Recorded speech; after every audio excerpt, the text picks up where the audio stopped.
Laïkino, la rubrique cinématographique de l'Union des familles laïques. Avec Alain Defremont. Bonjour Alain. Bonjour à tous, bonjour Frédéric. En 2003, décédait le réalisateur John Schlesinger. Oui, âgé de 77 ans. C'était un des grands noms du cinéma américain, alors qu'il naquit à Londres et réalisa 3 films en Grande-Bretagne avant de partir aux USA. Son œuvre anglaise la plus connue est Loin de la foule déchaînée, qu'il réalisa en 1967. 2 grands classiques du cinéma l'ont propulsé au sommet, Macadam Cowboy en 1969 et Marathon Man en 1976.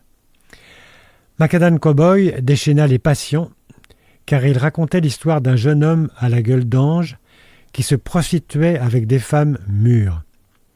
Il croisait le chemin d'un SDF infirme. Jon Voight et Dustin Hoffman incarnaient les 2 paumés qui réchauffaient leur solitude à coups de rêves sans lendemain. Bercé par la fameuse ballade devenue culte que vous avez sans doute encore dans la tête, Everybody's Talking, le réalisateur déconstruisait le mythe du cow-boy, ironisait sur l'Amérique, faussement puritaine. C'était un des films cultes du nouvel Hollywood qui fut couronné de 3 Oscars. Marathon Man, dans lequel il retrouvait Dustin Hoffman, est un vrai thriller paranoïaque. Un étudiant juvénile, humaniste et angoissé, s'entraîne au marathon dans Central Park à New York lorsque son frère, membre d'une organisation gouvernementale secrète, est assassiné sous ses yeux.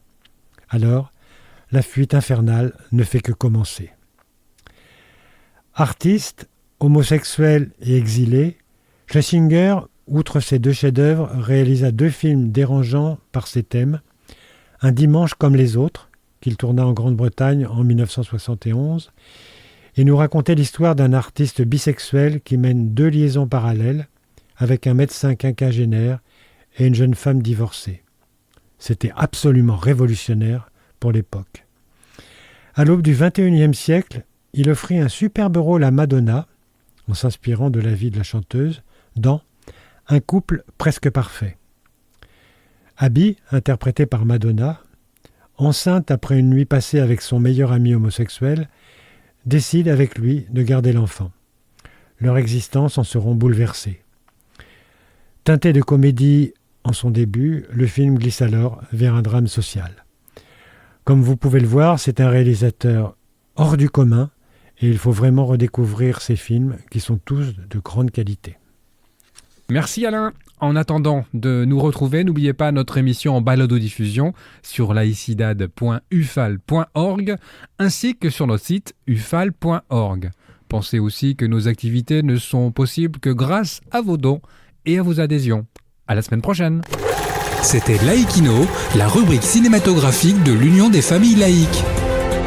Retrouvez toutes nos rubriques Laïkino et l'ensemble de nos balados-diffusions sur lufal.org.